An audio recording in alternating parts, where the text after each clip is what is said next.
সকাল ৭টায় আমি শো শুরু করতাম, কিন্তু আমি উঠতাম ৫টা বাজে, যেটা আমার রুটিনের অপোজিট। প্রতিদিন শিডিউল করে শোনে, তাহলে আমরা কি বলি 10 সেকেন্ডের ভিতরে কথা শেষ করতে হবে, সুযোগ নেই। তো প্রেজেন্টেশনটা আমার কাছে মনে হয় অনেক ক্ষেত্রেই মাল্টিটাস্কিং।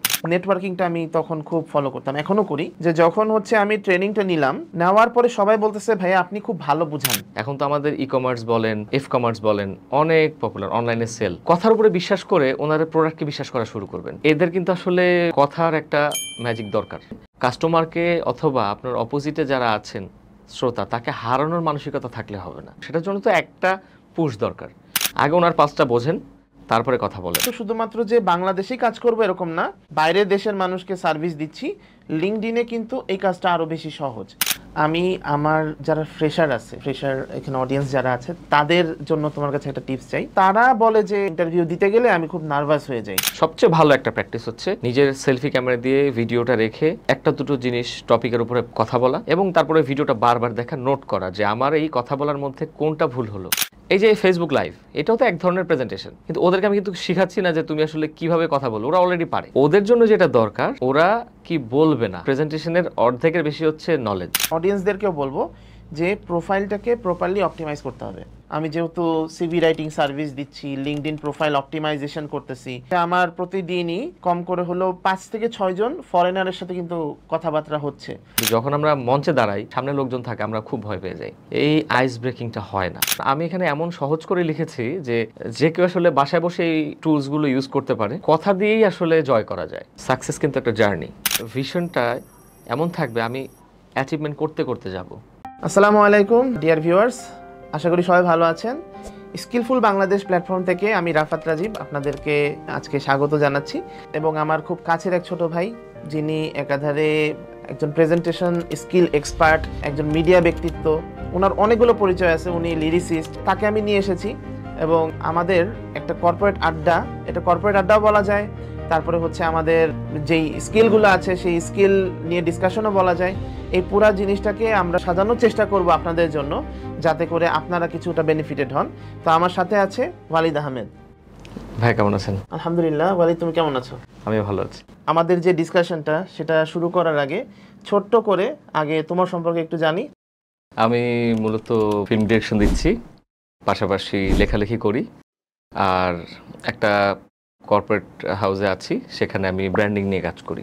তোমার সাথে একটা আড্ডা দেওয়ার সুযোগ পেলাম অনেক বছর পর। তো 2010 সাল থেকে যদি আমি আবার একটু ফ্ল্যাশব্যাকে যাই, আমার মনে আছে যে আমার সাথে তোমার সম্ভবত দেখা হয়েছিল মোহাম্মদপুরের একটা স্টুডিওতে। তো ওইখানে আমাদের যে স্টুডিওতে সজিবদার স্টুডিও, চৌধুরী, আমার মনে আছে। খুব চিকন ছিল তখন, এখন তো একটু মাশাআল্লাহ স্বাস্থ্য হয়েছে, আমিও মোটা হয়ে গেছি অনেক বেশি। ফার্স্ট ইমপ্রেশনে তোমার সাথে যখন আমি কথা বলা শুরু করছিলাম, আমার কাছে মনে হচ্ছিল তুমি মনে হয় আমার থেকে বয়সে বেশি।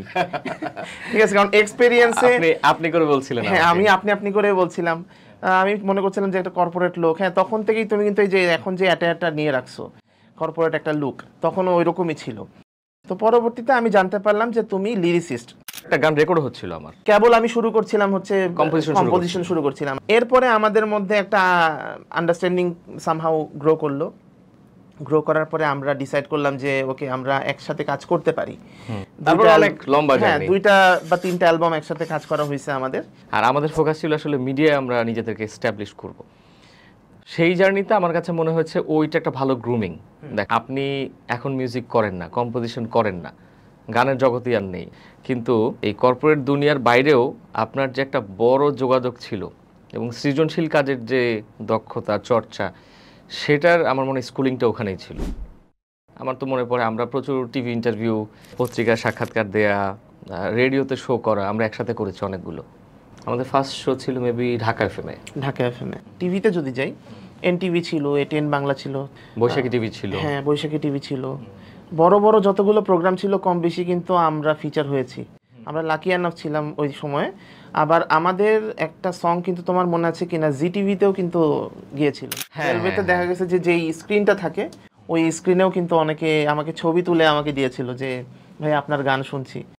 যাই হোক, ওই চ্যাপ্টারটা তো আমি ছেড়ে আসছি। আপনিও গান গাইতেন, আমিও গাইতাম, আমি লিখতাম, কিন্তু আমার লেখালেখিটা আছে, মানে কিন্তু পরিমাণে খুব কম।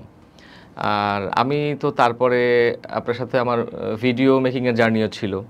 আমি ওই সময় গান করতে করতে নিজেদের ভিডিওগুলো নিজেরা মেক করতাম, মানে মিউজিক ভিডিও, তারপরে বিজ্ঞাপন মানে অনেকগুলো কোম্পানির। তো সেই সময় আমাকে অনেক অফার করলো যে তুমি আমাকে এই সাবজেক্টে একটু হেল্প করো, লেখালেখিতে হেল্প করো, কপিরাইটিংয়ে হেল্প করো। তো ওইভাবে অনেকভাবে অনেকের সাথে ইনভলভ হই, কাজ করতে থাকি। তাতে করে মোটামুটি একটা মিক্সচার একটা ব্যাপার থাকে। আমি কর্পোরেটেও কাজ করছি, আবার মিডিয়ার অনেকের সাথে কাজ করছি, অনেক সেলিব্রিটির সাথেও কাজ করা হয়েছে। আচ্ছা, কর্পোরেটে যাওয়ার আগে তোমার কিন্তু আরেকটা পরিচয় আছে, সেটা একটু আমি আলোচনা করতে চাই। আমার কাছে মনে হয় যে এর পিছনে একটা বড় অবদান হচ্ছে তোমার আরজেইং। তুমি যখন হচ্ছে টুকটাক গান লেখালেখি করতা, এর মধ্যেই তো তুমি সম্ভবত কোনো একটা এফএম এ আরজেইং শুরু করো। এটার আপনার একটা ক্রেডিট আছে, এটা সবাইকে আমি বলতেও পারি। 12-র মাঝামাঝি তখন আপনি Dhaka FM a as a sound engineer job করেন, বিভিন্ন ইনহাউস সাউন্ড প্রোডিউসার। ওই সময় আমাদের সুমন ভাই নামে একজনের সাথে পরিচয় হয়, উনিও আপনাদের কলিগ ছিলেন। আরেকটা নতুন এফএম চালু হবে, এশিয়ান রেডিও। উনি তখন আমাকে আপনার কাছে খোঁজ নিলেন। তো তারপরে সিভি দিলাম, আমার 2-3 দিনের ভিতরে জব হয়ে গেল। আমি যখন রেডিওতে জয়েন করলাম, আসলে আমার কিন্তু রেডিওতে জয়েন করার পরে গান কমে গেল, কারণ ফুল টাইম জব, সকালে যেতাম, বিকেলে আসতাম, অথবা দুপুর থেকে শুরু হয়ে রাতে আসতাম। কিন্তু ওই যে 12 সাল থেকে একটা লম্বা জার্নি আমার ছিল আসলে রেডিও জকির লাইফ। এবং গান থেকে যদি আমি বলি সিঙ্গার হিসেবে কাজ না করা, বা ওই যে একদম শুরুতেই আমি তো অল্প কিছু গান করেছি, এই ব্যস্ততায় আমার কিন্তু আর গান করা হয়নি। লেখালেখি হয়েছে অনেক। সকাল 7টায় আমি শো শুরু করতাম, কিন্তু আমি উঠতাম 5টা বাজে, যেটা আমার রুটিনের অপোজিট। আমি ঘুমের কারণে ডে শিফট স্কুল করতাম, ঘুম যাতে বেশি হয়। কিন্তু ওই এক জব আমাকে ভোর 5টা বাজে ওঠায়, সকালে 7টায় শো শুরু করি, তারপরে বাসায় ফিরি দুপুরে। সব কিছু মিলে আমার মনে হচ্ছে আমি একটা রুটিন লাইফে আসি রেডিও জকি হওয়ার কারণে। অনেক ধরনের সেলিব্রিটিদের সাথে প্রশ্নোত্তর পর্ব, সামনাসামনি কথা বলা, পাবলিক স্পিকিং, তারপর হচ্ছে 3 ঘন্টা 4 ঘন্টা শ্রোতা ধরে রাখা। তখন ফেসবুক লাইভ ছিল না, আর ওটা রেডিও, শুনে শুনে আমাকে এসএমএস করবে। তো এটা খুবই চ্যালেঞ্জিং আমার মনে হয়। যারা সামনাসামনি নিজেদেরকে দেখাতে পারছেন না, কিন্তু শুধু ভয়েস দিয়ে একটা শ্রোতাকে ধরে রাখা, ইন্টারাকশন করা, এটা খুবই চ্যালেঞ্জিং। তো সেই জার্নিটা আমার অনেক বছর, প্রায় 6 বছর 7 বছর আমি জব করি। আমি তোমাকে রেফার করেছিলাম তোমার ভয়েসের কারণে। তোমার হাতের লেখনী তো খুব সুন্দর, এটাতে কোনো ডাউট নাই। এবং আমি তোমার যে লিরিক্সের যে, আমি একজন ফ্যান, এটা সবসময় আমি তোমাকে বলেছি, এবং ওই জন্যই তোমার সাথে কিন্তু আমার কাজ বেশি করা। কিন্তু পরবর্তীতে আমার কাছে মনে হয়েছিল যে না, যেহেতু তোমার ভয়েসটা খুব ভালো এবং তুমি কথা খুব গুছিয়ে বলতে পারো, যেমন এখনো খুব সুন্দর করে বলছো, তখন আমার মনে হয় যে আমি যেই মানুষটাকে আসলে রেফার করেছি, আসলে একজন পারফেক্ট মানুষকে রেফার করেছি। কারণ প্রচুর মানুষের ফিডব্যাক আমি পজিটিভ পেয়েছি, এবং আমিও মাঝে মাঝে শুনতাম যে তোমার কোনো প্রোগ্রাম হলে, যখন সকালবেলা আমরা অফিসে যাই, ওই টাইমটাই কিন্তু দেখা যায় যে আমরা এফএমটা চালু করি। তো এরকম প্রায় হয়েছে। ওই সময় তখন আমি ছিলাম হচ্ছে একটা ফার্মাসিউটিক্যাল কোম্পানিতে জবে। তো তখন হচ্ছে দেখা গেছে যে আমরা গাড়িতেও কিন্তু তোমার ভয়েসটা শুনছি। আমি আমার কলিগকে বলতাম যে আমার এক্স কলিগের ভয়েস। তো এরকম তোমাকে আমি মনে হয় টেক্সটও বলেছি, রিকোয়েস্টের গানও আমি প্লে করতাম আমার কলিগদের জন্য, আপনার জন্য। রাইট, সুযোগ থাকলে এটা একটা মানে মজা ছিল, বেনিফিট ছিল আমার আর কি। তো ওইখান থেকে আমার কাছে মনে হচ্ছে যে তোমার যেই পাবলিকের সাথে ইন্টারাকশনের যেই একটা দক্ষতা চলে আসলো, হ্যাঁ, একটা তো ছিল তোমার মধ্যে, হয়তো বা ইনবিল্ট একটা অপরচুনিটি ছিল, বাট ওইটাকে তুমি এক্সপ্লোর করতে পারো নাই। হ্যাঁ, প্ল্যাটফর্ম ছিল না। তো প্ল্যাটফর্ম যখন পেয়ে গেছো, তখন তো জিনিসটা তুমি ওইখানে তোমার একটা সাবজেক্ট ম্যাটার এক্সপার্ট হয়ে গেছো তুমি। তো ওই বিষয়টা থেকে আমি পরবর্তীতে জানলাম যে তুমি হচ্ছে বিভিন্ন ইউনিভার্সিটিতে যাও এখন, যে বিভিন্ন সেশন তুমি নিচ্ছ অন পাবলিক স্পিকিং, এই রিলেটেড বিষয়গুলো নিয়ে তুমি সম্ভবত এখন বেশ কিছু কাজে যুক্ত আছো। এটা খুবই ভালো একটা জিনিস। পাশাপাশি তোমার, আমি যেটা জেনেছি, তুমি আমাকে গতকালকে বললা, আমি সারপ্রাইজ হলাম, আগের বারও বই রিলিজ হয়েছিল, এবারও সম্ভবত হবে কয়েকটা নাকি? এই যে 26-এ হবে, 25-এ তো হয়েছে। কি নিয়েছিল বইটা তোমার? বইটা ছিল কথার জাদু, এই যে সামনেই আছে আমাদের। আচ্ছা, এই বইটা? হ্যাঁ, এটা হচ্ছে কথার জাদু। কথার জাদু এই নামটা দেওয়ার কারণ হচ্ছে, আমাদের রেডিওতে যখন কাজ করতাম অনেকে বলতো কি জাদুর মতো কথা বলে, বা জাদুকরি কথা আমাদেরকে বলতো। আমরা যারা কলিগরা ছিলাম আমাদেরকে বলতো যে আমাদের কথা নাকি ওনাদের কাছে জাদুর মতো লাগে। না দেখে একটা মানুষ আমাকে মন্ত্রমুগ্ধ হয়ে 4 ঘন্টা শুনছে, 3 ঘন্টা শুনছে, প্রতিদিন শিডিউল করে শোনে। তাহলে আমরা কি বলি, কি এত কথা বলি যে 4 ঘন্টা সে বসে থেকে শুনে। স্টুডেন্টরা বা যারা জব করছে, যাচ্ছে আসছে, যোগাযোগ করে, এরকম একটা শ্রেণী হয়ে যায় যারা কন্টিনিউ এসএমএস করে। তারপরে হচ্ছে তখন আমাদের ফেসবুকের এত প্রসার ছিল না, আমাদের কমেন্ট করতো না, মেসেজের যোগাযোগ ছিল। ফেসবুক তখন আসছে, কিন্তু আমাদের অফিসিয়ালি ভাবে ইন্টিগ্রেটেড না যে ফেসবুক থেকে আমরা মেসেজ পড়বো। এমন হতো যে এসে যোগাযোগ হতো, ভাই আমি না আর্জিং করতে চাই। আবার অনেক স্টুডেন্ট আছে আর্জিং করতে চায় না, কিন্তু উনি বলেন যে আমি ভার্সিটিতে পড়ি, মঞ্চে দাঁড়ালে আমাকে যখন প্রেজেন্টেশন স্কিল দেয় আমি হাত পা কাঁপে, আমি কথা বলতে পারি না, ভয় পাই। কিন্তু এমনিতেও নিজের ভাষায় কথা বলতে পারে, কিন্তু পাবলিক দেখলেই ওর একটা ভয় চলে আসে। এই বইটা কিন্তু আজকের লেখা না। এই যে শ্রোতা বন্ধু যারা আমাকে আসতো তাদের অনেকে আমি আসলে নোটস দিতাম। তুমি তো সম্ভবত প্রশিক্ষণও করাতো বোধহয়। হ্যাঁ, যে স্টেশন ছিল ওখানেও জুনিয়রদেরকে আমরা সেশন নিতাম। এইটাতে জয়েন করার আগেও কিন্তু আমি কয়েকটা ট্রেনিং করেছি। আমার যা যা মাথায় ছিল, আমি যা যা শিখেছি আগে পরে নিজের নলেজ দিয়ে, সেগুলো আমি জড়ো করে দিতাম। পরবর্তীতে বিভিন্ন একাডেমি থেকেও আমাকে ডেকেছে একটু সিনিয়র হওয়ার পরে, যে আপনার তো এক্সপিরিয়েন্স আছে, আপনি আমাদের এখানে ক্লাস নেন। তো আমি ওইটা কিসের ক্লাস নিতে, শুধু আর্জিং নাকি? না, তখন শুধু আর্জিং এর ক্লাস নিতাম, আচ্ছা। যখন আমি রেডিও জকি ছিলাম। কিন্তু আর্জিং এর ক্লাস নিলেও আমাদের আসলে অনেকগুলো এক্সপিরিয়েন্সের মধ্যে দিয়ে যেতে হতো আর্জেদেরকে। আমাদেরকে কনসোল চালাতে হতো একা। এটা আমরা বলতাম যে বিমান চালানোর মতো, পাইলটের মতো। আমরা নিজেরাই কনসোল চালাতাম, সাউন্ডের ব্যাপারটা দেখতাম, আমরা SMS পড়তাম, পোর্টালে SMS গুলো পড়তাম। একসাথে আমার কয়েকটা মনিটর ছিল, আপনি তো জানেন।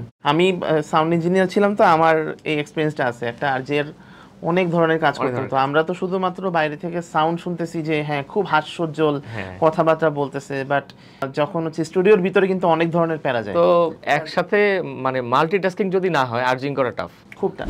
সাউন্ড ম্যানেজ করা, কনসোল করা, অ্যাড আসছে, তারপরে অ্যাডের ব্রেকে যেটা যাবে সেই ব্রেক টাইমে আপনার এই 30 সেকেন্ডের ভিতরে বা 10 সেকেন্ডের ভিতরে কথা শেষ করতে হবে, সুযোগ নেই। আপনাকে কিভাবে স্ক্রিপ্টিং চেঞ্জ করতে হয় এটা শেখায়।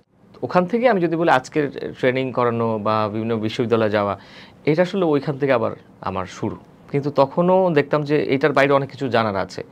কারণ একটা প্রেজেন্টার যখন প্রেজেন্টেশন করে কর্পোরেটে একটা প্রোডাক্ট নিয়ে কথা বলছে, তখনও তো আসলে সে প্রোডাক্ট নিয়ে কথা বলতে বলতে কনসোল না চালালেও সে পাওয়ার পয়েন্ট স্লাইড বের করছে, একটা নোটিফিকেশন আসছে, আবার অনলাইন থেকে কিছু রেডি করে স্ক্রিনে দিচ্ছে, অনেক কিছু একাও করতে হয় অনেক সময়। তো প্রেজেন্টেশনটা আমার কাছে মনে হয় অনেক ক্ষেত্রেই মাল্টিটাস্কিং। আচ্ছা, এখানে তোমার বইয়ে আমি ফার্স্টে মনে করেছিলাম যে এটা ইটস অল অ্যাবাউট আর্জিং। আমি একটা জিনিস দেখলাম যে এখানে তুমি উল্লেখ করেছো যে এই বইটা আসলে কাদের জন্য উপকারী। তুমি এখানে লিখেছো বিশ্ববিদ্যালয়ের শিক্ষার্থী, নতুন চাকরিজীবী, রেডিও ও টিভি উপস্থাপনায় আগ্রহী যারা, কর্পোরেট কর্মী, মার্কেটিং ও বিক্রয় কর্মী, মিডিয়া কর্মী ও শিল্পী, social media influencer, digital marketer যারা আছে, এবং শিক্ষক, আমার মতো শিক্ষক। ভার্সিটি স্টুডেন্টের কথাও বলেছো, এটা কেন? যেমন ধরেন ভার্সিটি স্টুডেন্ট, ওদের কিন্তু এই যে ভার্সিটিতে প্রেজেন্টেশন দেওয়া হয়, আমি নিজেও যেহেতু একটা প্রাইভেট বিশ্ববিদ্যালয় থেকে পড়েছি, আমাকেও তো প্রেজেন্টেশন করতে হয়েছে। তো আলহামদুলিল্লাহ আমার সবসময় মার্কস খুব ভালো ছিল প্রেজেন্টেশনে, কারণ আমি তো ভার্সিটি শেষ করার আগেই এগুলোতে জয়েন করি। একটা ভীতি কাজ করে আমাদের অনেকেরই, আমরা খুব ভালো কথা বলি পরিবারদের সাথে, বন্ধুদের সাথে, কিন্তু যখন আমরা মঞ্চে দাঁড়াই, সামনে লোকজন থাকে, আমরা খুব ভয় পেয়ে যাই। এই আইস ব্রেকিংটা হয় না আমাদের কমনলি। বিশ্ববিদ্যালয়েও দেখবেন যে 2-4 জন ভালো করে, বেশিরভাগই প্রেজেন্টেশনের দিন খুব ভয় থাকে, একটু হ্যাঁ ব্যাক সাইডে থাকে, সামনে যেতে চায় না, এবং ওরা ওখানে মার্কসও কম পায়। এদের জন্য এটা খুব ভালো কারণ আমি এখানে এমন সহজ করে লিখেছি যে কেউ আসলে বাসায় বসে এই টুলসগুলো ইউজ করতে পারে। কথা দিয়েই আসলে জয় করা যায়। আপনি কিছু জয় করতে গেলে কথা দিয়ে জয় করতে হবে। তো সেক্ষেত্রে অনেক টিচার দেখবেন ক্লাসে, ওনার হয়তো বিদেশি ডিগ্রি নেই, কিন্তু উনি খুব মজা করে পড়ান, ওনার অনেক বেশি ফ্যান ফলোয়ার স্কুলে বা কলেজে ভার্সিটিতে। নলেজ সবার ভেতরে আছে, কিন্তু নলেজটাকে সুন্দর করে গুছিয়ে দেয়া, সেটার জন্য আসলে কিছু টুলস লাগে। তোমার এই কথার সাথে আমি রিলেট করতে পারছি। দেখা যাচ্ছে যে আমার প্রফেশন নিয়ে যদি আমি একটু বলি, আমি তো এখন আছি হচ্ছে ফুল টাইম কর্পোরেট ট্রেনার। তো কর্পোরেট ট্রেনিংয়ে আসার আগে কিন্তু আমার এক্সপিরিয়েন্স হয়েছে হচ্ছে অনলাইনে ট্রেনিং দেওয়াটা। তো যখন আমি অনলাইন ট্রেনিং দেওয়ার পিছনেও একটা রিজন ছিল যে আমি তো কাজ করতাম একটা কর্পোরেট এনজিওতে কাজ করতাম, HR ছিলাম। তো সামহাউ আমার মাইক্রোসফট এক্সেলের উপর যে এক্সপার্টাইজটা ছিল, এটা আমি তোমাকে বলছি 2017-এর ঘটনা আর কি। তো 17-18-এর দিকে আমাদের তো হিউজ HR নাম্বার। তো একটা বিষয় হয়েছে যে সামহাউ একটা সার্কুলেট হয়ে গেছে যে এক্সেলে কে ভালো, রাফাত রাজীব ভালো। কারণ হচ্ছে আমার বস যার থেকে আমি আসলে ইন্সপায়ার্ড হয়ে মাইক্রোসফট এক্সেলের উপর অনেক বেশি ফোকাস দিয়েছি, মানে আমার সুপারভাইজার ছিলেন, উনি আমাকে বিভিন্ন টাস্ক দিতেন ছোট ছোট, যে রাফাত তুমি এটা করো তো, ওইটা করো তো। তো করতে করতে যখন উনি আমাকে একটা টাস্ক দিল, আমার মনে আছে যে আপনি আমাকে একটা ট্যাক্সের ক্যালকুলেশন করে দিবেন, যেখানে আমি জাস্ট স্যালারি বসালে অটো সব ক্যালকুলেট হয়ে যাবে, দেখি আপনি কয় দিনে করতে পারেন, এটা পুরোটা অটোমেট হইতে হবে। আমার কাছেও জিনিসটা নতুন ছিল, কিন্তু আমি চিন্তা করছি যে আমার বসকে তো আমার ইমপ্রেস করতে হবে। আমি সামহাউ পুরাটা অটোমেট করে ফেলছি। করে ফেলার পরে আমার বস চেক করলো, খুব খুশি। এখন আমার বসকে সবাই এসে প্যারা দিত, আমাকে এই প্রবলেমটা একটু সলভ করে দেন, এই প্রবলেমটা সলভ করে দেন। তো উনি ওনার কাজের বাইরে উনি আবার না করতে পারে না। কিছু মানুষ আছে না, যে দেখা যাচ্ছে যে আপনি অনেক কাজ দিতেছেন বা অনেক কিছু ফেভার চাচ্ছেন, যে না আমি ব্যস্ত আছি, উনি এরকম না। উনি বলে আচ্ছা করে দিব, সবার সাথে খুব ভালো রিলেশন ওনার। তো ওনার খুব এটা একটা প্যারা হয়ে যেত। কলিগদের তো এক্সেলে অনেক প্রবলেম হয়, তারা যখন কাজ করতেছে দেখা যাচ্ছে যে একবার খুব ফানি একটা ইনসিডেন্ট আমার মনে আছে। আমার এক কলিগ এসে বলতেছে, রাফাত ভাই আমার তো ভাইরাস ধরে ফেলছে ইয়েতে, ল্যাপটপে। হ্যাঁ কী হয়েছে ভাই? পরে বলতেছে আমার এক্সেলের উপরে রিবন টিবন কিচ্ছু আসতেছে না। পরে আমি জাস্ট মাউসে ক্লিক করলাম, চলে আসলো। আসার পরে মানে ওইখানে পিন করা যায়, ওই পিনটা সামহাউ যে দিছে হয়তোবা তার সাথে শয়তানি করে দিছে, হয়তোবা সেই পিনটাকে আনপিন করে দিছে। তো যতবার সে ভেতরে কোনো সেলে ক্লিক করে রিবনটা চলে যায়। তো পরে এইভাবে, আরে রাফাত ভাই আপনি তো জিনিয়াস। হ্যাঁ এটা কিন্তু সিম্পল বিষয়। তো এরকমভাবে অনেকে প্রবলেম নিয়ে আসতো। ওইখান থেকে আমার এক কলিগ বললো যে রাফাত ভাই আপনি তো খুব সুন্দর বুঝান, তা আপনি একটা কাজ করেন না কেন, একটা সেশন নেন না। তা আমি বলতেছি ভাই আমাকে তো মানুষজন চিনে না, আমি কি সেশন নিব, আমি তো ভাই পারবো না। তো বলছে আপনি নিয়েই দেখেন না, আমরা অনেক উপকৃত হব। তো ওইখান থেকে হঠাৎ করে মাথায় আসলো যে আচ্ছা আমি একটা কাজ করি, একটা ওপেন অ্যানাউন্সমেন্ট দিই।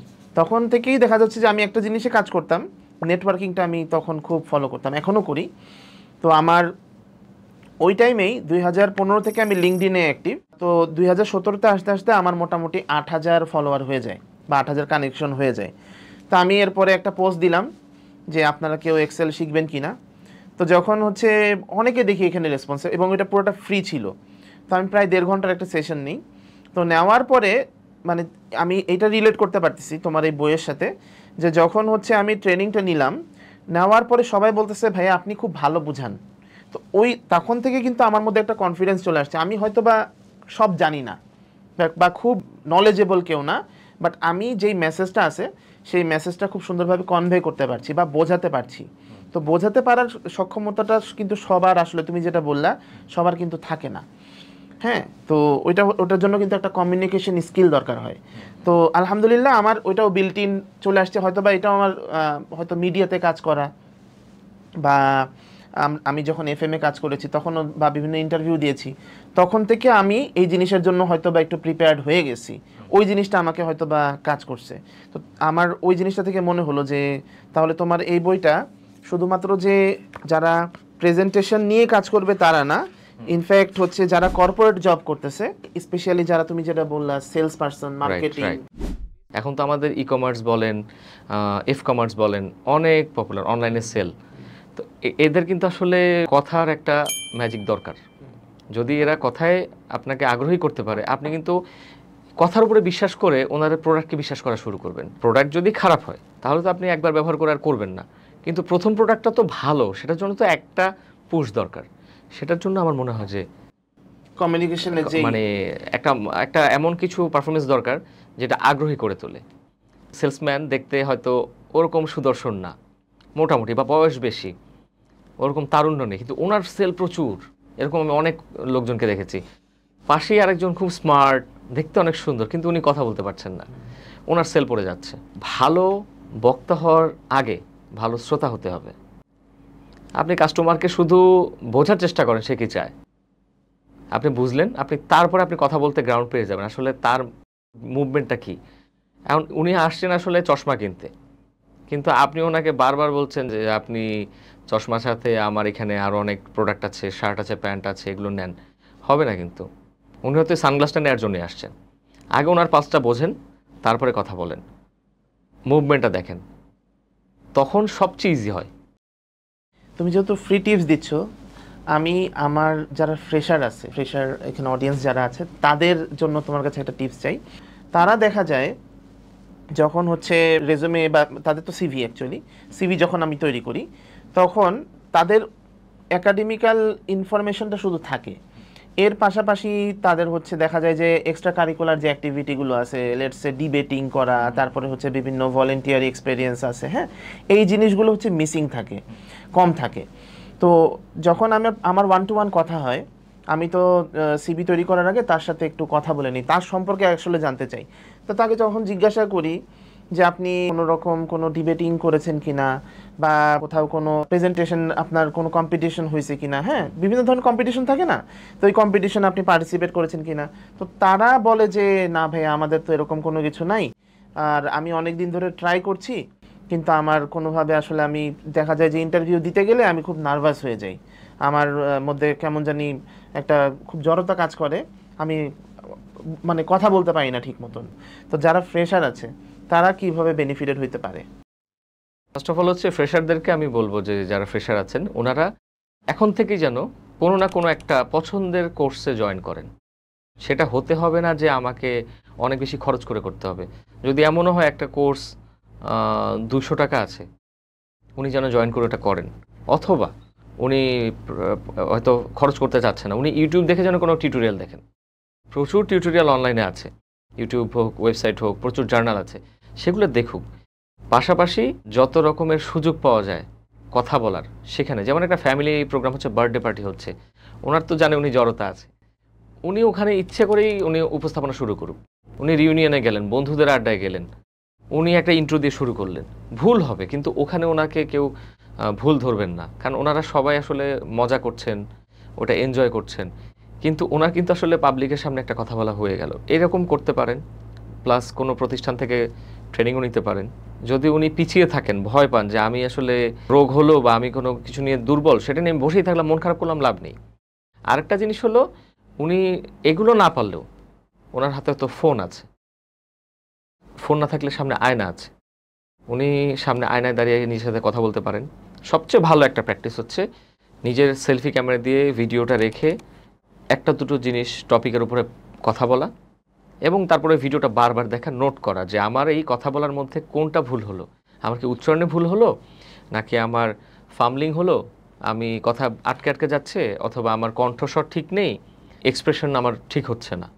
আপনি দেখবেন এখনকার যারা বিভিন্ন সোশ্যাল প্ল্যাটফর্মে রিলস বা অন্যান্য যে ভিডিও এগুলো আছে, তাদের এক্সপ্রেশন দেখবেন কত সুন্দর, ওরা অনেক এক্সপার্ট। এই যে ফেসবুক লাইভ, এটাও তো এক ধরনের প্রেজেন্টেশন, কিন্তু ওদেরকে আমি কিন্তু শেখাচ্ছি না যে তুমি আসলে কিভাবে কথা বলো, ওরা অলরেডি পারে। ওদের জন্য যেটা দরকার সেটা হচ্ছে যে ওরা কি বলবে না, কোথায় গিয়ে থামবে, কি কি বলা উচিত না। তো সেলসেও অনেক কিছু বলা যায় না। আমার ফেভারিট ধরেন চিংড়ি মাছ হলো, কিন্তু চিংড়ি মাছ তো আবার অনেকের জন্য অ্যালার্জির কারণ। তো প্রত্যেকটা জিনিসেরই এরকম কিছু কিছু এফেক্ট থাকে। তো কাস্টমার আপনাকে ওইটা দিয়ে অ্যাটাক করবে যে এইটা তো এই খেলে এই ক্ষতি হয়। তো আপনাকে প্রপার ইনফরমেশন জানতে হবে, আমি কোন বিষয়টা নিয়ে কাজ করছি, আমি কি নিয়ে কথা বলছি, এবং সেটা নেগেটিভ কি পজিটিভ কি। যত বেশি পারতে হবে পজিটিভ নিয়ে আগাতে হবে, পজিটিভ নিয়ে কথা বলতে হবে, এবং আপনাকে কাস্টমারকে অথবা আপনার অপোজিটে যারা আছেন শ্রোতা, তাকে হারানোর মানসিকতা থাকলে হবে না, বরং তারটা শুনে তার সাথে প্রথমে এগ্রি করতে হবে, হ্যাঁ আমিও এটা জানি, আমি এটা শুনেছি, তবে এটার থেকে অনেকগুলো ভালো অপশন আছে, এই করা যায়, এইভাবে মুক্তি পাওয়া যায়, এটা এই লিমিটে ব্যবহার করলে, এই করলে আপনি কিন্তু আরও ভালো থাকবেন। মানে এখানে আবার চলে আসতেছে হচ্ছে নেগোসিয়েশন স্কিল। হ্যাঁ, প্রেজেন্টেশন স্কিলটা আসলে অনেকগুলো স্কিলকে এক জায়গায় করে, আমি তো বললাম যে আপনি যদি না জানেন তথ্য, তাহলে প্রেজেন্টেশন ডাল। প্রেজেন্টেশনের অর্ধেকের বেশি হচ্ছে নলেজ। আপনি সার্ভিস সেল করছেন, আমি সার্ভিসের কথা বলি, সার্ভিসের একটা প্রচুর ভালো অ্যাড দেখলো, 1-2 মিনিট আপনি খুব ভালো ইন্ট্রো দিলেন, এই করবো, কিন্তু সার্ভিসে জয়েন করার পর আপনার কোর্সের কোনো মেটেরিয়াল নেই, কোর্সের ভেতরে কোনো, আপনি যদি কোর্স করান, ট্রেনিং করান, ওখানে আপনার জিস্টটা ভালো না, তখন কিন্তু টিকবে না। আমরা যখন ট্রেনিং করতাম প্রেজেন্টেশন নিয়ে, আমরা কিন্তু এমন কোনো বিষয় নিয়ে আমাদেরকে পড়ানো হয়নি। টেনিস থেকে শুরু করে মানে কৃষিকাজ পর্যন্ত, বিখ্যাত খেলোয়াড় থেকে শুরু করে মানে বিখ্যাত ডিরেক্টর, বিখ্যাত নেতা, কবি, সাহিত্যিক, গান বাজনা, স্টেডিয়াম, মঞ্চ, কোনো সেক্টর বাদ নেই যে আমাদেরকে পড়াশোনা করতে বলা হয়নি। কারণ কে কোন দিক থেকে অ্যাটাক করবে, কী ধরনের প্রশ্ন করবে, আমাকে তো তার সাথে তার বিষয়ে কথা বলতে হবে। হঠাৎ করে সকালে SMS এলো যে রোনালদো আজকে এই করলো, এখন ক্রিস্টিয়ানো রোনালদো আছে, আবার রোনালদো আরেকজনও আছেন, আবার রোনালদিনহো আছেন। এখন যদি সে 3টা প্লেয়ারের নাম না জানে বা ঠিকমতো রিলেট করতে না পারে বা ওই দিনের খেলা সম্পর্কে না জানে, তাহলে তো উত্তরই দিতে পারবে না। রোনালদোকে ভাই, আমি খুব কমন একটা নাম বললাম, অনেকেই জানে, কিন্তু এরকম অনেক বিষয় আছে। একটা টেনিস প্লেয়ারের নাম যদি আপনাকে বলতে বলা হয় হঠাৎ করে, এখন যারা রানিং টেনিস খেলছেন, আপনি কিন্তু হঠাৎ করে বলতে পারবেন না। সেলসেও সেম, আপনার ট্রেনিংয়েও সেম। এই জন্য প্রেজেন্টেশনে যাওয়ার ক্ষেত্রে প্রচুর পড়াশোনা করতে হবে, ওকে, এটার কোনো শর্টকাট নেই। আচ্ছা, তোমার কথার জাদুর পরে আমি আরেকটা বই দেখতে পাচ্ছি, এটার নাম হচ্ছে দ্য ম্যাজিক অফ প্রেজেন্টেশন। বাংলাতে না লিখে এই বইটা কেন ইংলিশে? আমার কিছু অডিয়েন্স ছিল যারা ইংলিশ মিডিয়ামের, তারা বাংলায় পড়তে পারবে, বাংলায় বুঝবে, কিন্তু আমার কাছে মনে হচ্ছে ও যেহেতু ওর কারিকুলামটা সবসময় ইংরেজিতে ছিল, সেই জন্য এটা করা। প্লাস আমি গ্লোবালি চিন্তা করি। আজকে আমরা বাইরের দেশের মার্কেটিংয়ের বই পড়ছি, বাইরের দেশের প্রেজেন্টেশনের বই পড়ছি, বাংলাদেশের বই বাইরের দেশে পড়তে পারে। আমার বই অলরেডি অ্যামাজনে আছে, আমার বই পাওয়া যায়। আমার বাইরের দেশের অডিয়েন্স যদি জানতে চায় প্রেজেন্টেশন নিয়ে, তারা সেটা পড়বে। ও, অ্যামাজনে তোমার বই চলে গেছে? হ্যাঁ, আমি গ্লোবালি চিন্তা করছি। আচ্ছা আচ্ছা, কোনটা? এইটাও আছে, আবার এই ইনফিনিট সাকসেসটাও আছে। ও, আরেকটা বই আছে, infinite success, how believe turns vision into reality, Walid Ahmed. এই বইটার কনসেপ্টটা কি? ইনফিনিট সাকসেসটা হচ্ছে আপনার, আমরা যে কোনো সাকসেসের ব্যাপারে একটা লিমিট করে দিই লাইফে, যে আমার সাকসেস এইটাই। কিন্তু আমি প্রচুর ট্রেনিংয়ে বা অনেক গুণীজনদের কাছ থেকে শুনেছি, সাকসেস কিন্তু একটা জার্নি। এটা কিন্তু never ending process. Never ending বলবো না, বলবো একটা জার্নি। আপনি কক্সবাজার গেলে অনেকে ধরে নেবে যে আমি শুধু সি বিচে গিয়ে দাঁড়াবো, কিন্তু আমি জার্নি করার সময় কিন্তু দেখি কক্সবাজার যাওয়ার আগেও পুরো জার্নি জুড়ে রাস্তা ধরে যে আশেপাশে ডানে বামে যে সিনারিও থাকে, সেটাও আমার কাছে ভালো লাগে। তো আপনি যখন ক্যারিয়ারের সর্বোচ্চ জায়গায় চলে যাবেন, মনে করবেন এখানে শেষ, তখন তো আপনি রিটায়ারমেন্টে চলে যাবেন, থেমে যাবেন যে আমি তো চলে এসেছি, অ্যাপেক্সে উঠে গেছি। কিন্তু আমার মনে হয় যে যদি জার্নি উপভোগ করেন, তাহলে আপনি সবসময় থ্রিলিংয়ের মধ্যে থাকবেন, সবসময় একটা মোটিভেশন কাজ করবে যে আমি করবো, আরও করবো, আরও করবো। তো ইনফিনিট সাকসেসটা হচ্ছে আপনার ভিশনটাকে টার্ন করা, মানে আমার ভিশনটা এমন থাকবে আমি অ্যাচিভমেন্ট করতে করতে যাব। ক্যারিয়ারেও তো উত্থান পতন আছে, পরিবারের খারাপ সময় ভালো সময় থাকে, সেই সময়টা তো আপনি এইটাকে বন্ধুর মতো নিজের লক্ষ্যটাকে এগিয়ে নিয়ে যাবেন, ক্যারিয়ারটাকে টেনে নিয়ে যাবেন। আপনাকে আসলে থামলে হবে না যে আমি এই জবে সিইও হলাম, আমি শেষ। এটা কি জীবনীমূলক গল্প? এখানে 30 জন ব্যক্তির জীবনী আছেন, আচ্ছা, জীবনী আছে, এবং পাশাপাশি আমার কিছু ছোটোখাটো পরামর্শ আছে। আমি কয়েকজনের নাম বলতে পারি। আমাদের বেগম রোকেয়া আছেন, জগদীশ চন্দ্র বসু আছেন, স্টিভ জবস, আচ্ছা, ওনার সম্পর্কেও লেখা আছে, বারাক ওবামা সম্পর্কেও লেখা আছে। এরকম অনেক ব্যক্তির যারা আসলে অনেকগুলো কান্ট্রি থেকে, অনেকগুলো পরিবর্তিত জায়গা থেকে নিজেকে এমন একটা পর্যায়ে নিয়ে গেছেন যিনি গ্লোবাল আইকন, এবং ওনারা ওনাদের ভিশনটাকে, ড্রিমটাকে পুরো রিয়েলিটিতে নিয়ে এসছেন। আপনি যদি বেগম রোকেয়ার কথা বলেন, ওই সময়ে নারী শিক্ষা নিয়ে এত কাজ করার মতো মানুষ তো ছিলেন না, উনি অনেক বেশি ভিশনারি ছিলেন। আবার যদি বলেন জগদীশ চন্দ্র বসু, উনি যা যা অর্জন করেছেন বিজ্ঞানে, এটা তো আমাদের উপমহাদেশে বা ওয়ার্ল্ডে ওই সময় খুব রেয়ার। এখন ওনাদের আসলে প্রতিবন্ধকতাগুলো কি ছিল সেটাই বইতে দেয়া আছে। আচ্ছা, যে ওনারা কি কি ডিফিকাল্টিস ফেস করেছেন এবং ওভারকাম কিভাবে করলেন। সেক্ষেত্রে এই বই পড়লে অন্তত বোঝা যাবে যে না, আসলে এরা যদি এত ডিফিকাল্টিস থেকে এত ভালো কিছু করতে পারে, আমি তো আসলে সুখে আছি। তো এটা খুবই মোটিভেটিং আমার নিজের জন্য, কারণ আমি নিজেও যাদের নাম বললাম তাদের জীবনে অনেকবার পড়েছি, এবং আমার মনে হচ্ছে আমি অনেক কিছু রিসিভ করেছি এখান থেকে। আমার মনে হয় যে খুব রিসোর্সফুল বই, কারণ এগুলো হচ্ছে এখন যেই আমাদের যে সময়টা চলতেছে, সেখানে হচ্ছে প্রেজেন্টেশনের স্কিলটা থাকাটা খুবই জরুরি। তো আপনারা সবাই বইটা পড়ে দেখতে পারেন। আমার প্রেজেন্টেশন নিয়ে তুমি এখন যেই কাজগুলো করতেছো, এটাকে মানুষের মধ্যে ছড়িয়ে দেওয়ার জন্য অ্যাপার্ট ফ্রম রাইটিং, এর বাইরে কি কি করছো?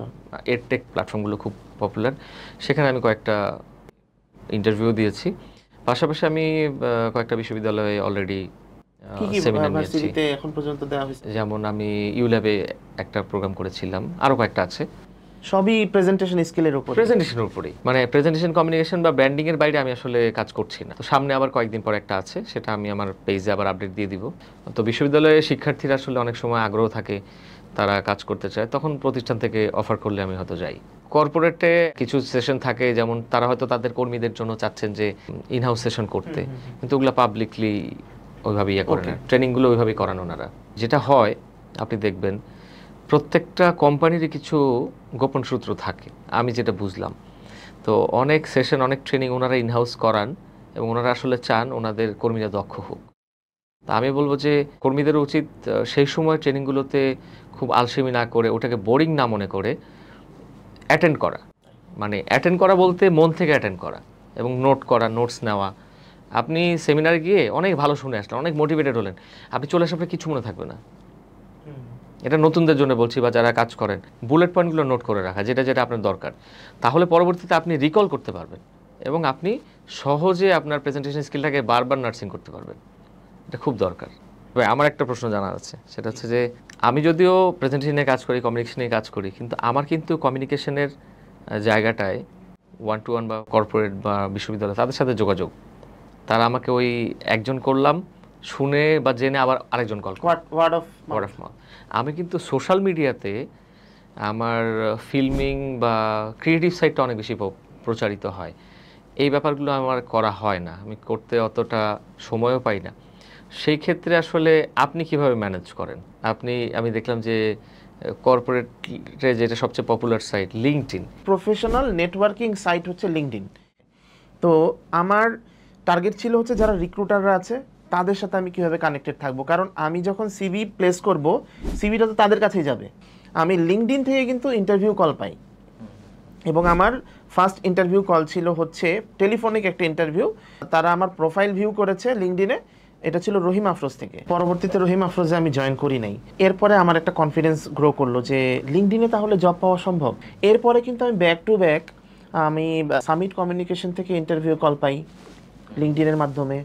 তারপরে হচ্ছে ইউনিক গ্রুপ, এরকম বেশ কিছু অর্গানাইজেশন যারা হচ্ছে আমাকে লিঙ্কডইনের মাধ্যমে কিন্তু অ্যাপ্রোচ করে। তারা আমার অ্যাক্টিভিটিগুলো কিন্তু নোটিস করছিল। এবং মজার বিষয় হচ্ছে আমি আমার লাস্ট যে অর্গানাইজেশনে আমি 4.5 বছর কাজ করেছি ব্র্যাকে, সেটাও কিন্তু লিঙ্কডইনের মাধ্যমেই হয়েছে। তো লিঙ্কডইন একটা বড় রকমের অপরচুনিটি, যারা হচ্ছে নট অনলি যে যারা জব হোল্ডার্সরা আছে জবের জন্য তা না, ইনফ্যাক্ট মানুষ এখানে খুব ভালো রকমের ব্যবসা করতেছে। আমি নিজেও বিজনেস করতেছি। লাস্ট আমি যেই ভেঞ্চারে এখন জয়েন করলাম অ্যাজ এ ট্রেনার, সেটা হচ্ছে বিআইটিএম। তো লিঙ্কডইনের এখন কিন্তু অনেক সেগমেন্ট অ্যাড হয়েছে, যেমন সার্ভিসেস নামে একটা অপশন আছে। সার্ভিসেসের মাধ্যমে আমি কিন্তু এখন বিজনেসটা করছি হচ্ছে আমার কর্পোরেট ট্রেনিংয়ের পাশাপাশি আমি যেহেতু সিভি রাইটিং সার্ভিস দিচ্ছি, লিঙ্কডইন প্রোফাইল অপটিমাইজেশন করতেছি। তো দেখা যাচ্ছে যে আমার প্রতিদিনই কম করে হলো 5 থেকে 6 জন ফরেনারের সাথে কিন্তু কথাবার্তা হচ্ছে। এবং লাস্ট কাজ করলাম আমি একজন অস্ট্রেলিয়ান প্রোডাক্ট ম্যানেজার, স্টিফেন নাম ছিল ওনার। তো ওনার প্রায় 20 বছরের এক্সপিরিয়েন্স। তো ওনার আমি কাজ করলাম, ওনার ফুল প্রোফাইলটা আমি তৈরি করে দিয়েছি লিঙ্কডইনের, এবং ওনার রেজুমেটাও আমি তৈরি করে দিয়েছি। তো এরকম কিন্তু শুধুমাত্র যে বাংলাদেশেই কাজ করবো এরকম না, বাইরের দেশের মানুষকে সার্ভিস দিচ্ছি। লিঙ্কডইনে কিন্তু এই কাজটা আরও বেশি সহজ, ঠিক আছে? তো এরকম অনেক মানুষরাই করতেছে, যেমন কেউ আছে ভিডিও এডিটিংয়ের কাজ করতেছে লিঙ্কডইনের মাধ্যমে। তারপরে হচ্ছে কারোর হচ্ছে কন্টেন্ট রাইটিংয়ের দরকার হচ্ছে সোশ্যাল মিডিয়া হ্যান্ডেলের জন্য। এরকম অনেক টাইপের সেগমেন্ট কিন্তু লিঙ্কডইনের মধ্যে দিয়ে রাখছে। লিঙ্কডইনের হচ্ছে একটা আলাদা নিউজ লেটারের অপশন আছে, ওইখানে যে নতুন নতুন আপডেটগুলো আছে আমি সবসময় সেইটা মানে পড়ার চেষ্টা করি।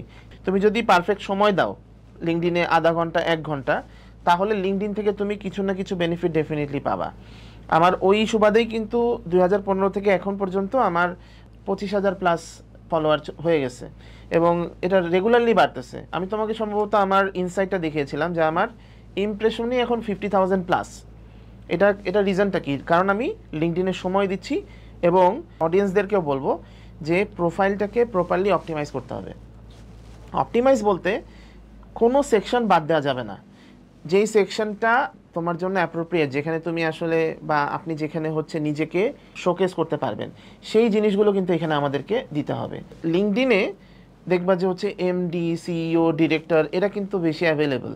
তুমি ফেসবুকে যদি সার্চ করো কাউকে খুঁজে পাবা না ওইভাবে। ইনফরমেশনও তারা ওই হাইড করে দিচ্ছে, অর্গানাইজেশনের নাম দেয় না, পার্সোনাল প্রোফাইলে আমি দেখি না তারা এটা খুব একটা করে।